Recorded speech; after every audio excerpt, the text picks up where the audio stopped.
guys આપણે તમે આજે મેં નવું બ્લોગ ચાલુ કર્યો છે જુઓ આપણે જઈએ છીએ આજે અમારું ઘર છે અમારું ઘર છે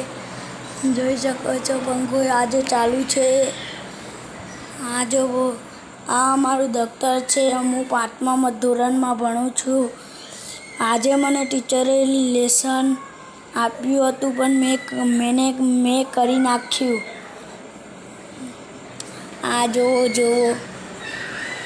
આ સોફા છે જુઓ કેવું મસ્તન કપડું છે મસ્તન કપડું છે हमारा वीडियो सारो लाग्यो હોય તો લાઈક કીजिए